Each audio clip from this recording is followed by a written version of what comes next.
Video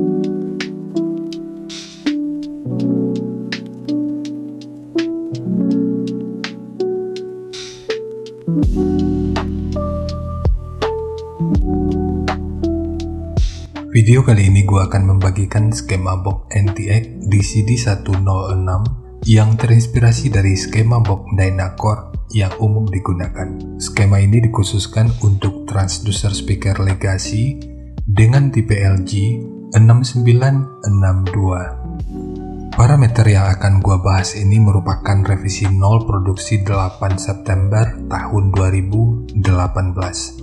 Dan lembar parameter ini gua dapatkan dari website resminya Legacy. Kita mulai dari ukuran transducernya. Untuk diameter lubang pada box, ini ukurannya adalah 145,2 mili atau kita bulatkan di 146 mm. Ukuran magnetnya 100 mm. Ukuran total dari magnet hingga gasket 87,1 mm. Ketebalan gasket sekitar 10,1 mm, ukuran antara baut sekitar 160 mm, dan ukuran terluarnya 171 mm. Dan mungkin masih ada istilah yang salah dari cara penyebutannya, dan di waktu berikutnya akan terus gua coba untuk perbaiki. Sekarang kita beralih ke spesifikasi teknis dan TS parameternya. Untuk nominal diameter, ini 152,4 mm atau 6 inci. Nominal power handling 50 watt, program power 100 watt. Untuk rentang frekuensi, mulai dari 47 Hz sampai 1780 Hz. Untuk sensitivitas pada 2,83 volt per 1 meter, ini 87 dB. Untuk ukuran voice coil, 35,5 mm. Sekarang kita beralih ke spesifikasi utama, yaitu TS parameternya. Jadi bagian ini merupakan parameter dari impedansi 2 ohm, dan bagian ini merupakan parameter dari impedansi 4 ohm. Jadi kita mulai aja. Untuk Fs 47,4 Hz atau 48,3 Hz. DCR 1,5 ohm atau 3 ohm. QTS 0,49 atau 0,86. Cache 0,53 atau 1,0. QMS 5,94 atau 6,15. MMS 21,1 atau 19,3 gram, GMS 0,54 atau 0,56 mm per Newton, BL 4,2 Tesla meter, fast 13,6 atau 14,3 liter, efisiensi 0,26 atau 0,16%, SD 134,8 cm persegi, dan Xmax 3,5 mm. Dan dari semua parameter ini, kesimpulan di awal yang bisa kita gunakan, speaker ini memang lebih direkomendasikan untuk box tanpa lubang angin. Untuk ABP, ini akan tergantung pada impedansi yang digunakan. Namun yang pasti, ini memang disesuaikan dengan peruntukannya. Karena targetnya ini untuk penggunaan volume internal yang minimal. Sementara terkait efisiensinya untuk Fs di 47 atau respon frekuensinya yang mulai dari 47 Hz, menurut gua ini terlalu rendah dan mungkin belum akan begitu optimal pada rentang frekuensi tersebut. Ini karena untuk menghasilkan frekuensi rendah yang baik, sebuah speaker tentu juga harus didukung dengan diameter konus yang lebih besar dan jangkauan Xmax yang lebih tinggi, meskipun tentu kita nggak bisa melewatkan parameter key-nya. Jika diset pada frekuensi yang terlalu rendah, maka Xmax akan mudah tercapai dan output yang dihasilkan tentu akan terdistorsi, sehingga watt yang mampu diterima otomatis juga akan jauh berkurang.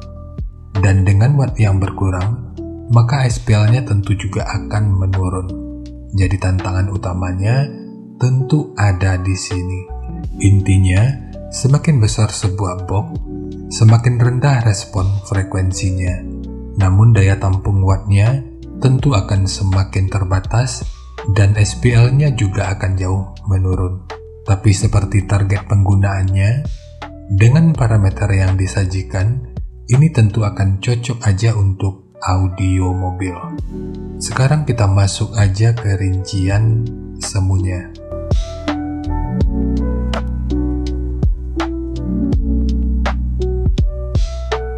Untuk rincian semu, poin yang gue gunakan di sini adalah 50 watt. Rekomendasi titik potong bawahnya itu di sekitar 75 Hz, tapi ini sifatnya tentu nggak mengikat, jadi nanti bisa dicoba aja sesuai karakter yang diinginkan. Dan untuk slope, nanti juga boleh menyesuaikan. Kemudian untuk puncak SPL-nya, ini diperkirakan mencapai sekitar 108 desibel. Semua ini merupakan rincian semu, jadi bisa lebih baik atau bisa aja lebih buruk dari yang diperkirakan. Karena untuk efisiensi akhirnya itu juga akan dipengaruhi oleh beberapa faktor, apakah itu kerapian dan kepresisian dari pembuatan box, kualitas bahan, hingga equipment yang digunakan. Sebelum melanjutkan, harap baca deskripsi video karena ada beberapa informasi tambahan terkait bahasan yang ada pada video ini.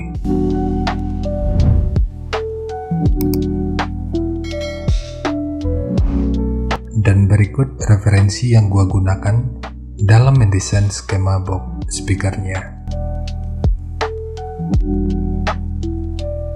Jadi dari transfer function magnitude ini kita bisa melihat meskipun dipotong di 75 Hz, frekuensi 66 Hz itu udah bisa direspon pada minus 3 dB dan 73 Hz pada 0 dB.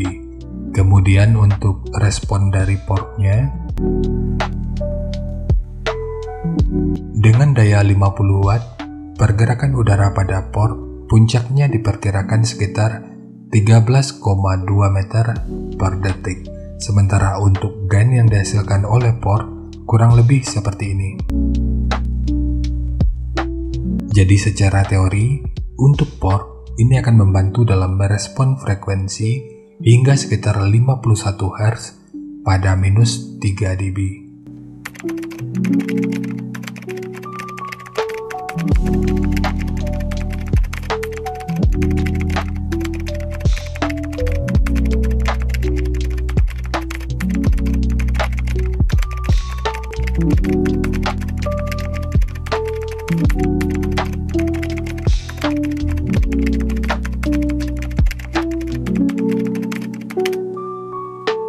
Sekarang langsung kita bahas aja skemanya. Untuk ketebalan multiplex, ini menggunakan multiplex dengan ketebalan 12 mili. Kita mulai dari tinggi, jadi tinggi box ini adalah 240 mili, panjang ke belakang 350 mili, kemudian lebarnya 200 mili. Untuk port, tinggi portnya adalah 20 mili. Kemudian untuk triplek dari dudukan speaker ini menggunakan 2 lapis, satu sebagai dudukan utama dari transdusernya, dan satu lagi sebagai penguat dari dinding luarnya. Sekarang kita fokus ke ruang resonansi utamanya. Ukuran ruang internal, kalau kita ukur dari sudut ini sampai ke sudut yang ini ukurannya adalah 200 mili. Ukuran dari sudut ini sampai ke sudut yang ini ukurannya adalah 114 mili. Kemudian ukurannya dikurangi 4 mili sebagai dudukan dari grill atau besi pengaman speakernya. Lalu ukuran dari sudut ini sampai ke sudut yang ini ukurannya adalah 64 mili. Ukuran dari sudut ini sampai ke sudut yang ini ukurannya adalah 142 mili. Kemudian di sudut ini dan ini dipasang segitiga yang bertujuan untuk meminimalisir kebocoran dan meningkatkan aerodinamika, sehingga proses resonansinya bisa berfungsi dengan lebih optimal. Sementara tekukan ini Ini bertujuan sebagai dudukan dari ram atau grill speakernya, dan dibentuk seperti ini bertujuan untuk menjaga aerodinamika agar box bisa bekerja dengan semestinya, sehingga pantulan yang mungkin aja bisa terjadi tentu lebih bisa diminimalkan. Jadi segitu aja untuk skema dari box NTX DCD106 khususnya untuk transducer speaker Legacy dengan tipe LG 6962.